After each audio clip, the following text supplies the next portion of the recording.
सवाल पूछे भी जा रहे हैं। Are we asking the right questions?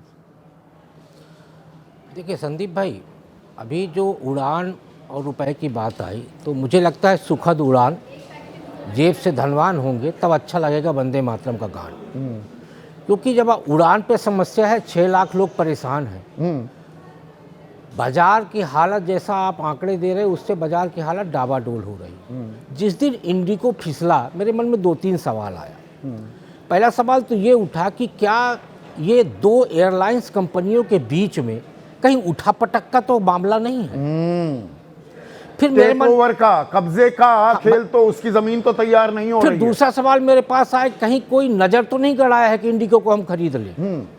और तीसरा सवाल मेरे मन में आया कि जब एफएसटीसी का समझौता होता है उसके तुरंत बाद ही एफएसटीसी भी समझा दीजिए ये क्या होता है और ये समझौता क्या है।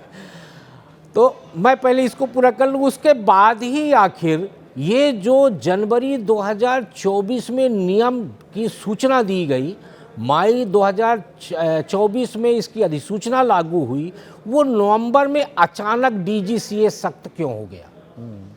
तो यदि आप 2 साल पहले यानी 22 दिन के बाद हम जनवरी 26 में पहुंच जाएंगे, 2 साल पूरे हो जाएंगे, 2 साल के अंदर डीजीसीए आंख बंद करके क्यों बैठा हुआ था एफडीटीसी लागू करने को लेके? जबकि आप जानते हो, डीजीसीए को पता है कि पायलट की भर्ती का मामला इतना सहज नहीं है। किसी एक एयरलाइन से दूसरे एयरलाइंस में यदि पायलट जाना चाहता है तो जो वरिष्ठ पायलट है उसका नोटिस पीरियड 12 महीने का होता है, जो को पायलट है उसका नोटिस पीरियड 6 महीने का। नोटिस पीरियड तब जबकि आपको रिलीव करने के लिए तैयार हो जाए, उसमें भी महीनों लटका दिया जाता है। नहीं, इनके 2 क्राइटेरिया डीजीसीए ने बनाया हुआ है कि वरिष्ठ पायलट यदि एक कंपनी से दूसरी नहीं कंपनी वो में तो जाए। ठीक है, मैं दूसरी बात बता रहा हूं, मैं बिल्कुल अंदर की जानकारी आपको बता रहा हूं। आप गए भी इस्तीफा देने के लिए, उसको ही एक्सेप्ट ना किया जाए, उसका पीरियड जो है कितने दिन का है वो तो तब किक इन करेगा जब कोई मानेगा कि आपको इस्तीफा हम कबूल रहे हैं। इस्तीफा स्वीकार करने के बाद 12 महीने, मैं 6 वही महीने तो कह रहा हूं। यदि वो इस्तीफा 6 महीने लटका के रखा तो वही। आपका 2 साल निकल गया। एग्जैक्टली ये हो रहा है। तो जब 2 साल में और ये सबको पता था, मुझे पता है, तो डीजीसीए को कैसे नहीं पता था? मैं वही कह रहा हूं कि डीजीसीए क्यों आंख बंद करके बैठा तो फिर हुआ ये था? एफएसटीसी बता दीजिए ना क्या है ये। असल में क्या है कि देश में एक बड़ी कंपनी है जो पायलटों को ट्रेनिंग देती है, उसको यूरोपीय एविएशन और भारत का जो सिविल एविएशन है उसकी तरफ से मान्यता प्राप्त है। तो पायलट ट्रेनिंग का सबसे बड़ा संस्थान हैदराबाद में है और आपके गुड़गांव में है, वहाँ पायलटों को ट्रेनिंग दी जाएगी। तो मुझे लगता है कि यदि ये समझौता हुआ, हो सकता है कि मेरी समझ ठीक ना हो, तो यदि इस समझौते का एंगल कुछ फंसता है इंडिगो के साथ, तो पायलट हमारा, एयरपोर्ट हमारा, विमान हमारा, तो जो एकाधिकार की बात चल रही है ये और इसका और विस्तार होगा तो वो बेकाबू एकाधिकार हो जाएगा सिविल एविएशन सेक्टर जो पहले ही हो चुका है। और ये रुपए को लेकर मतलब कोई चिंता जाहिर ही नहीं, ना निर्मला सीतारमण, ना मुख्य आर्थिक सलाहकार और ना ही मल्होत्रा साहब, संजय मल्होत्रा आरबीआई के गवर्नर। संदीप भाई, सीधा सवाल में हम लोग 2 विषयों पर कई बार चर्चा कर चुके हैं, एक वित्त मंत्री, एक विदेश मंत्री। तो आर्थिक नीति और विदेश नीति के मामले में तो मुझे लगता है ये जग जाहिर है।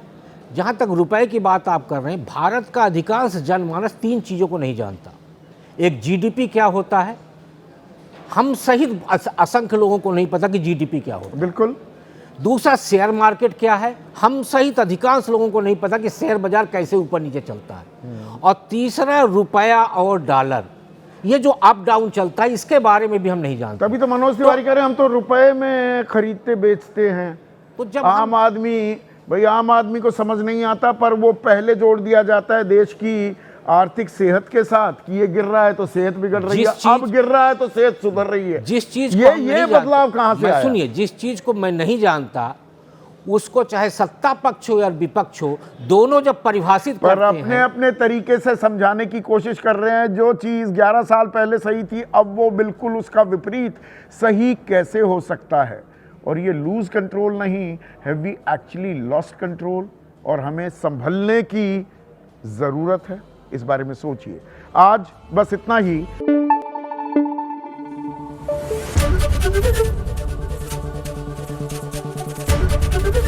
ABP News, आपको रखे आगे।